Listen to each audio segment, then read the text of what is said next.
తెలంగాణ రాష్ట్ర ప్రభుత్వం ప్రతిష్టాత్మకంగా సార్ ముందుగా సంక్షేమ పథకాలు ఎవరెవరికి లబ్ధిదారులకు అనేది మనకి చేరుతున్నాయి అనేది అదొకటి చదివి వినిపిస్తుంది సార్.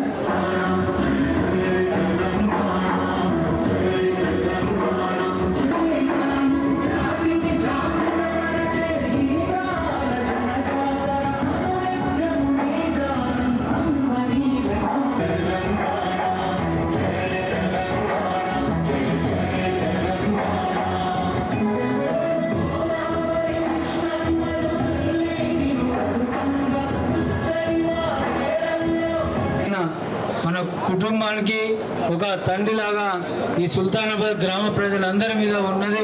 అందుకు మన చిరుకానుక మీ అందరి అంతటి అన్నయ్య గౌడ్ గారికి, మన సర్పంచ్లకు, సర్పంచ్ల ఫోరం అధ్యక్షులకు, మా సుల్తానాబాద్ గ్రామాన్ని మా మున్సిపాలిటీ మీరు ముందుండి నడిపిస్తుంది కాబట్టి ఇవన్నీ మీకు సమర్పిస్తున్నామన్నా. అదేవిధంగా మీ అందరి సహాయ సహకారాలతో కొంతమందికి ఇక్కడ మన కరెంట్ వేయగారు సార్, చాలా మందికి వాళ్ళకు ఒక్క బుక్ ఉన్నా కానీ కరెంట్ బిల్లు వాళ్ళకు ఫ్రీ రావడం లేదండి సార్. అది ఈ అందరి సహాయ సహకారాలతో ఈరోజు మీరు అందరి పెద్ద ఎత్తున దీన్ని మన సభను సద్వినియోగం చేసుకోవడానికి వచ్చినందుకు మన అందరికీ అన్ని విధాల సదుపాయాలు సమకూరుస్తారని కూడా నేను మీ అందరి తరఫున నేను కోరుకుంటున్నాను. చైర్మన్ అన్నయ్య గౌడ్ గారికి, మన ప్రభుత్వం, మన ముఖ్యమంత్రి రేవంత్ రెడ్డి గారు మొన్న అసెంబ్లీలో బీమా సౌకర్యాన్ని కల్పించడం జరిగింది. ప్రతి పేదలకు బీమా సౌకర్యం అంటే ఎవరైతే సహజ మరణం ఉంది అంటే ఆ కుటుంబంలో 4-5 ఉంటే ఎవరైనా సహజ మరణం పొందితే 5 లక్షల రూపాయలు ఇవాళ ప్రభుత్వం మీకు ఇవ్వబోతా ఉంది. ఇది చాలా గొప్ప పథకం. అంటే రేపు వచ్చేటువంటి జూన్ జూలైలో ఏదైతే ఇంటర్ కాలేజీలు స్టార్ట్ అయినాక ఆ పిల్లలందరికీ మధ్యాహ్న భోజన పథకాన్ని కూడా ప్రభుత్వం ప్రారంభించబోతా ఉంది. ఇప్పటి వరకు దేశంలో ఎక్కడ కూడా జూనియర్ కాలేజ్ చదివేటువంటి పేద విద్యార్థులకు ఎక్కడ కూడా మధ్యాహ్న భోజన పథకం లేదు. ఇవాళ మన ప్రభుత్వం ఇక్కడ మరి మన రాష్ట్రంలో బడ్జెట్లో కూడా నిధులను కేటాయించుకోవడం జరిగింది. ఖచ్చితంగా రాబోయే 10 రోజులలో ఇక్కడికైతే డివైడర్ అయిందో అక్కడ దాకా సెంటర్ లైటింగ్ మీ అందరి సమక్షంలో, ఎందుకంటే వాళ్ళు ఎక్కువ 10th వార్డులే అటు పక్క నడుస్తూ ఉంటుంది కాబట్టి మీ అందరి సమక్షంలో రాబోయే 10-15 రోజులలో అంబేద్కర్ స్టాచ్యూ నుండి మనం ఎంపీటీఓ కార్యాలయం వరకు సెంటర్ లైటింగ్ను ప్రారంభించుకోబోతా ఉన్నాం. నాకు ఎలక్షన్లలో ఎట్లయితే ఓట్లు వేసారో ఆ రకంగా నన్ను నమ్మి నా మీద విశ్వాసం ఉంచి మీరందరూ కూడా ప్రతి వార్డులో ఓట్లు వేసారు. ఇవాళ మీ నమ్మకాన్ని 100% ఉమ్మయ్య, మీకు ఎక్కడ కూడా తేడా రాదు. ఏమన్నా అక్కడనో ఇక్కడనో చిన్న చిన్న విషయాలలో ఏమన్నా ఇబ్బంది ఉంటుందో కానీ మీరు సుల్తానాబాద్ పట్టణాన్ని అద్దం లెక్క చేసే బాధ్యత నాది. ఎందుకంటే ఇప్పుడు వాళ్ళు ఎలక్షన్లు అయిపోయినాయిగా, మరి నేను అన్న మాటలు చేయకపోతే మళ్ళీ వచ్చినప్పుడు మళ్ళీ నా పని పట్టరా మీరు? ఇవాళ రఫీక్ ఓడిపోతే రఫీకే నష్టం కాదు, నిజంగా కూడా ఆ ప్రజలకే నష్టం అవుతుంది. ఎందుకంటే రాజకీయాలల్లో సేవ చేసిన వాళ్ళు ఎప్పుడు వదిలిపెట్టుకోవద్దు. మళ్ళీ 5 ఏళ్ళు మనం బాధపడవలసి వస్తుంది. అప్పుడు మాయ మాటలు నమ్మి, మోసం ముట్టేది నమ్మి టెంప్టై అప్పటి మనం ఏదో ఆ ఓటేసేటప్పుడు లైన్ తప్పితే చాలా ఇబ్బంది పడతారు. రొమ్ము క్యాన్సర్, దానికే మనమేం మోమాట పడవలసిన అవసరం లేదు. ఇవాళ మా తల్లికి కూడా రొమ్ము క్యాన్సర్ వచ్చిన తర్వాత 12 సంవత్సరాలు బతికిన తర్వాత 13వ సంవత్సరంలో మళ్ళీ ఊపిరితిత్తులకు ఎఫెక్ట్ అయింది. అదే మనం చిన్నగా మన గడ్డ లెక్క ఏర్పడ్డప్పుడు మనం మొదలే టెస్ట్ చేయించుకొని దాన్ని గుర్తించి కనుక ట్రీట్మెంట్ తీసుకుంటే మీకు జీవితకాలం ఎంత ఉంటుందో అన్ని రోజులు బతకడానికి అవకాశం ఉంది. ఇవాళ ఏదైతే మన గర్భాశయ ముఖద్వార క్యాన్సర్ వస్తూ ఉంది, దానికి కూడా భయపడవలసిన అవసరం లేదు. అంటే గతంలో కంటే ఎక్కువ క్యాన్సర్లకు ఈరోజు వైద్యం వచ్చింది, మరి మందులు వచ్చినాయి.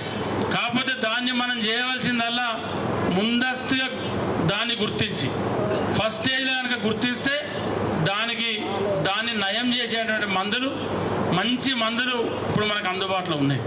అది థర్డ్ స్టేజ్కో ఫోర్త్ స్టేజ్కో పోయి మీరు మోమాట పడి దవాఖానాలలో ఊహించుకోకుండా దానికి ముందస్తుగా మీరు ఏం చేసుకోకపోతేనే ఆ ప్రాబ్లం వస్తుంది. కాబట్టి అది గుర్తించే ఇవాళ మన ప్రభుత్వం, మన ముఖ్యమంత్రి రేవంత్ రెడ్డి గారు ఇవాళ మీ దగ్గరికి దీన్ని తీసుకురావడం జరిగింది.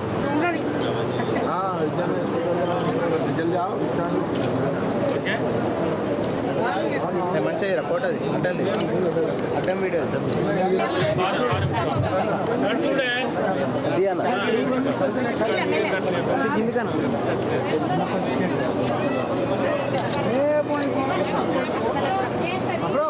శ్రీ వినాయక ఏఎల్ఎఫ్ ఆశా గ్రూప్ నుండి సంఘ సభ్యురాలు పర్జానా బేగం, మా సోదరిమణి, మా సోదరుడు ముస్తాఫా దగ్గర మిత్రుడు. నాకు మేము చిన్నప్పుడు కలిసి వాలీబాల్ ఆడుకున్నాం. వాళ్ళ సోదరి చనిపోవడం మరి మనందరికీ బాధాకరం.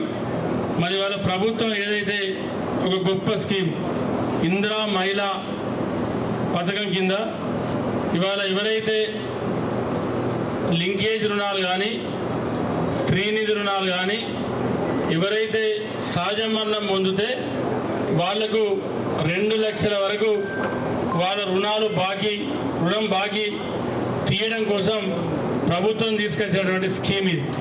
ఎవరైనా యాక్సిడెంటల్ డెత్ అయితే ఆ కుటుంబానికి 10 లక్షలు ఇస్తుంది ప్రభుత్వం. కాబట్టి అంతకుముందని ప్రభుత్వం ఏమి ఇచ్చిందో మీరు ఆలోచన చేయండి. మీరు చెప్పినటువంటిది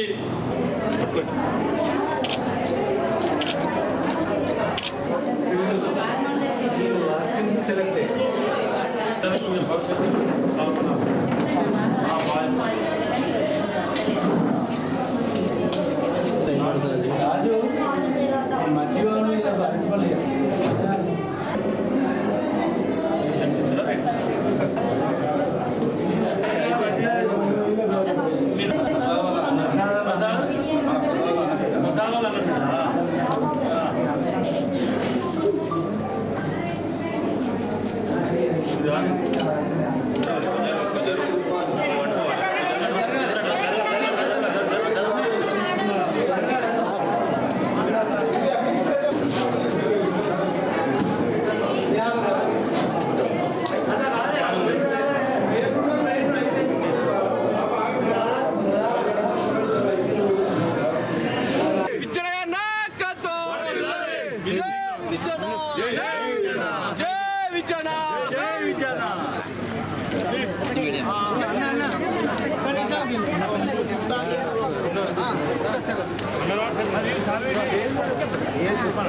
ఒక్కొక్క షాలు అయ్యి